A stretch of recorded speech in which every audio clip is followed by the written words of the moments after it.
Welcome back to Amplify Your Garden. So today on this podcast, we're going to talk a little bit about saving seed. So saving seed from this year's harvest and pulling those seeds out of those fruits and then saving them for next year. And there's a couple seeds or a couple plants that are a little bit easier to do, and then there's some that are a little bit trickier. Right.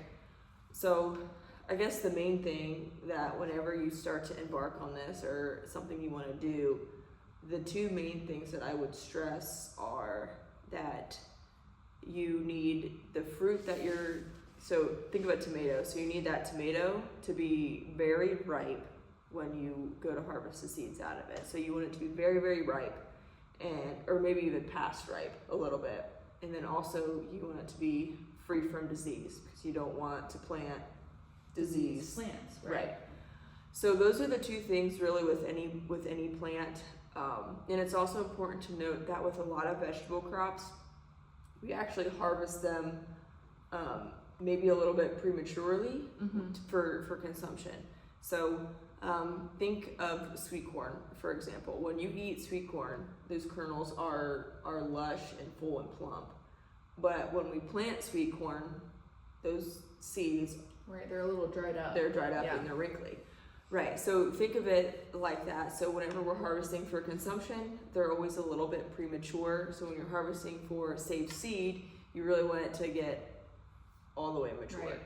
Right.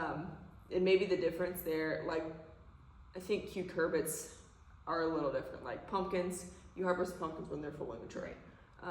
Zucchini the same way when they're fully mature, most of the time, unless you want itty bitty ones. Right. But for the like peppers and tomatoes, green beans, peas, those are all being harvested before they're dried up, basically. Correct.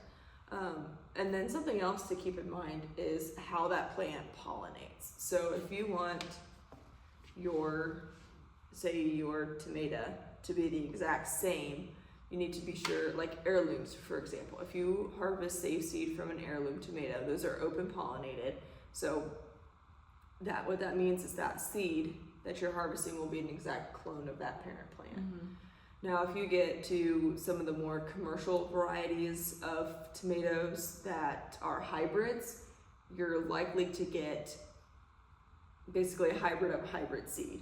So that seed that you're harvesting may or may not be a direct clone of that parent plant, depending on how it was pollinated. Right. So those are a little bit unpredictable. Gotcha. But in my personal experience, I have learned to like that. I think it's fun. Kind of surprised the next year what you're gonna get. Yeah, and so my grandma actually did it with a big juicy heirloom tomato, and then or not an heirloom, but a big like sandwich tomato, and she saved seeds, and actually what happened is the seed that she saved was a hybrid between a paste tomato and one of those big juicy ones. So now it's kind of the best of both worlds. Right. It's a big tomato, but it's got a paste consistency. So I like to save those seeds, but again, I save them year after year. So each year they're a little bit different. And that's just important to know how that plant is pollinated. Sweet corn's the same way. That's a cross-pollination process. So if you want that exact same variety year after year, either buy the seed or only plant one variety of sweet corn. So that way you know all the pollen that's being shed is the pollen you want. I think that's all I had on the pollinating part. Yeah. And learning that it's a little bit different. A lot of seed packets will say like if it's an heirloom variety or a commercial variety. Again, I'm gonna reference tomatoes because that seems to be what people save the most. Yeah, tomatoes and squash, but squash will open pollinate a little bit too. But again, if you only want one variety, only plant one variety. Right. Otherwise, just be kind of cognizant of what could happen. So generally speaking, you harvest your seeds. That fruit is fully mature and free from disease. So you harvest it, you pull it out of that fruit, you dry it, and then you store it. But there are some seeds like tomatoes and pepper seeds that are considered wet. So those wet seeds what needs to happen is you have to ferment them in their own juice for a couple of days. And then you add, after those couple of days, you add some water, and then what will happen is all of the juice and the film will come off of the seeds, but also the non-viable seeds will float to the top. So they float because those non-viable seeds have some sort of air pocket in them. Gotcha. So they float to the top. You rinse them off. You pour off the water. You add more water. Rinse them again. Pour it off, and that's when you start the drying process. So you can lay them on a paper towel and a screen. Coffee filters actually work really well to do that as well. And then you put them in an airtight container and label them. So label them with what the seed is, but also with the month and the year. So those are some. I mean, it's a fairly simple process. I know, and Hannah, you can touch on this because we had some leftover seed, and where is that in the fridge? We put it in the freezer. They weren't seeds that we saved, but they were just seeds that we had left over from what we bought. Right. That we hope to use next year, and right. we just stuck those in the freezer. Yeah. To help keep them dry and so they'll be fine at room temperature for a year. But if you really want to extend that over multiple years, putting them in the freezer would be the better option. Because what happens is, with those seeds, if they're not planted, that the germ inside the seed tends to go stale. Right. So they won't germinate when you want them to. Another thing you could do is actually when you save the seed, like you get to that process and they're dry, before you put some in your airtight container, and then maybe save a couple and do a germ test. So to see how they germinate. We could do it now. We wouldn't be planting those, but we would just do a germination test to make sure that the whole batch was good. So to do that, really all you need is a wet paper towel in those seeds. So you have your wet paper towel, you wrap your seeds up in it, and then you just keep that paper towel wet, and then a couple days or a week or so, they'll start to sprout, and then you can say, yep, those are good, or maybe not good. Right.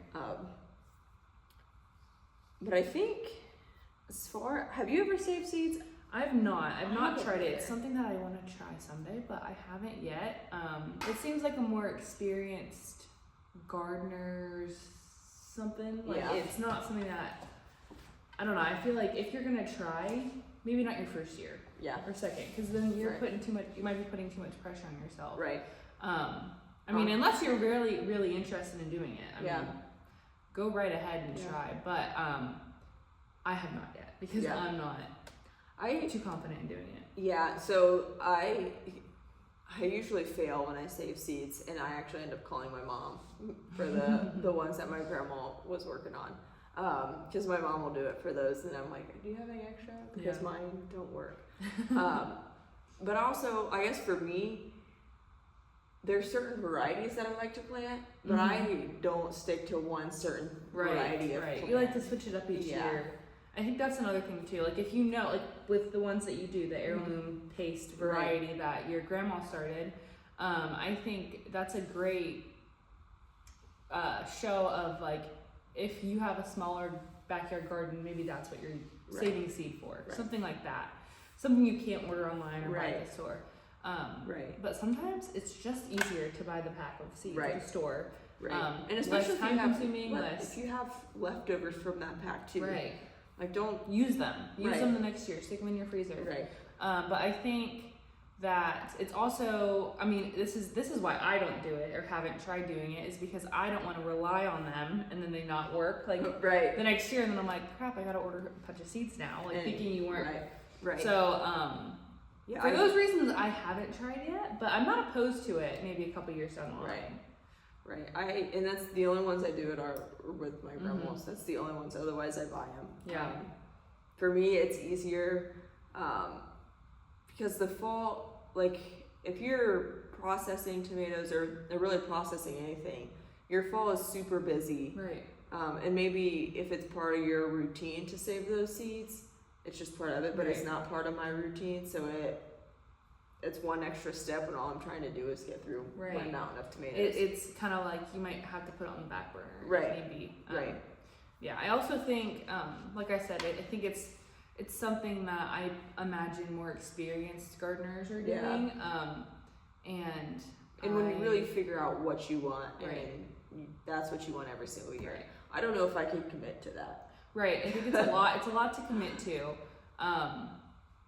but I mean, it has its benefits. If you're looking for that specific tomato or cucumber or whatever plant, and if you use all of the seeds in the seed packet, right? You know, and then you don't want to buy more. I mean, you could save some money that way too. Right. If you really liked that variety and they turned out well, give it a try. Right. Especially those heirlooms that maybe are a little bit more expensive to buy.